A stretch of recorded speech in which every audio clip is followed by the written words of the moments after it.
প্রিয় দর্শক, আসসালামু আলাইকুম। সবাইকে শুভেচ্ছা। আশা করছি আপনারা সবাই সুস্থ আছেন। দর্শক, প্রবাসীদের ভোট নিয়ে বিএনপির প্রথম থেকেই আপত্তি ছিল। প্রবাসীদের ভোট নিয়ে ঐক্যমত্য কমিশনের সাথে বিএনপির দফায় দফায় বৈঠকের পর অবশেষে তারা মেনে নিতে বাধ্য হয়েছিল। তারপরেও বিএনপির বিভিন্ন স্তরের নেতাকর্মীরা প্রবাসীদের ভোটাধিকার নিয়ে আপত্তিকর মন্তব্য করেছে। তাদের মধ্যে অন্যতম ছিলেন সাবেক সংরক্ষিত নারী সংসদ সদস্য সৈয়দা আশরাফি পাপিয়া। তিনি টক শোতে প্রবাসীদের ভোটাধিকার নিয়ে আপত্তি তুলেছিলেন। সেই ভিডিও আপনারা অনেকেই দেখেছেন।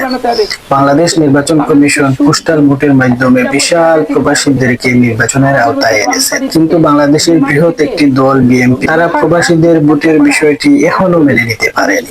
আজকে বিএনপির স্থায়ী কমিটির সদস্য জনাব সালাউদ্দিন আহমেদ নির্বাচন কমিশনে গিয়েছেন এবং ব্যালট পেপারের মাধ্যমে প্রবাসীদের ভোটের বিষয়ে আপত্তি জানিয়ে এসেছে। তিনি অজুহাত দেখিয়েছেন জামাতের নেতাদের বাড়িতে 200-300টি প্রবাসী ব্যালট পেপার পাওয়া গেছে, কিন্তু এই বিষয়টি সম্পূর্ণ অসত্য। যে অফিসে এই ব্যালট পেপার গুলো পাওয়া গেছে, এই ব্যালট পেপার গুলো মূলত প্রবাসীদের, যারা বিভিন্ন স্থানে দূর দূরান্তে মরুভূমির মধ্যে কাজ করেন।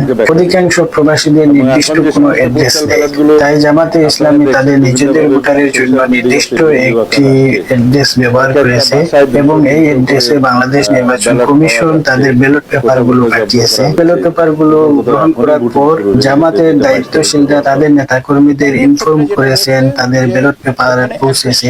তারা এখানে এসে স্বাক্ষর করে ভোট দিয়ে তারপরে নির্বাচন কমিশনে পাঠিয়ে দেওয়া হবে। তারা কাজটি সঠিকভাবে করে তারা ভিডিও করে তারা সোশ্যাল মিডিয়ায় পোস্ট করেছে।